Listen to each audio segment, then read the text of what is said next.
भारत को विश्व गुरु बनाने की जब फिरिस्त तैयार की जाएगी, संभवतः बड़वारा इलाके का नाम पहली सूची पर दर्ज किया जाएगा, क्योंकि जिस तरीके से इस इलाके में शिक्षा व्यवस्था संचालित है, उससे देखकर लगता है कि भारत को विश्व गुरु बनने में बड़वारा विकासखंड क्षेत्र का अहम योगदान होगा। आइए देखते हैं ये खास रिपोर्ट, जिसमें बड़वारा के नौनिहाल विश्व गुरु बनने की राह पर चल पड़े हैं।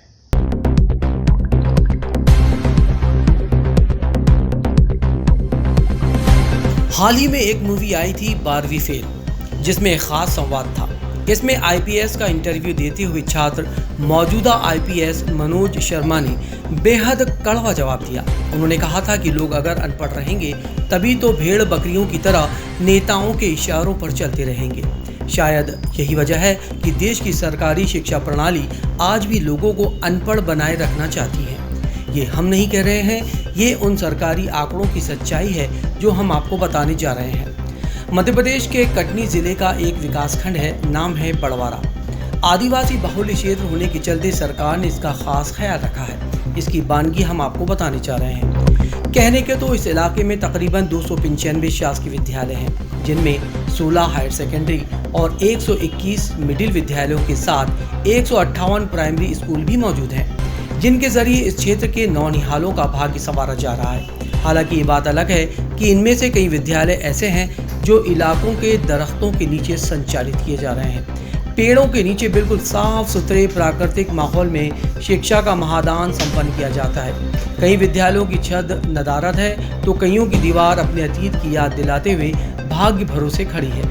ऐसे में पेड़ के नीचे पढ़ने वालों को कोई खतरा भी नहीं है। शिक्षा किसी दरो दीवार की मोहताज थोड़ी है, उसे ग्रहण करने की इच्छा शक्ति अच्छी होनी चाहिए। बस इसी तर्ज पर यह इलाका विश्व गुरु बनने की फहरिस्त में शामिल होने को बेताब है। ये तो रही विद्यालयों के काया यानी शरीर की बात। अब इनकी आत्मा को भी एक नजर निहार लें, मामला बिल्कुल साफ हो जाएगा।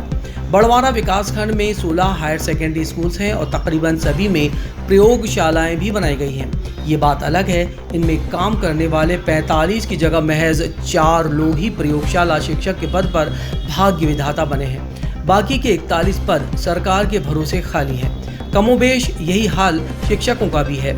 17 में से सिर्फ 5 व्याख्याता ही शिक्षा का अलख जगा रहे हैं। 12 पद सरकार के जिम्मे खाली हैं। इसी तरह व्याख्याता के 14 में से 12, उच्च माध्यमिक शिक्षा के 170, माध्यमिक शिक्षक के 79 पद सरकार से भर्ती होने का इंतजार कर रहे हैं। सबसे हैरान करने वाली बात तो यह है कि इनमें से 46 ऐसे भी स्कूल हैं जिनकी निगरानी करने वाले प्राचार्य और प्रधान अध्यापक की नियुक्ति ही नहीं हुई।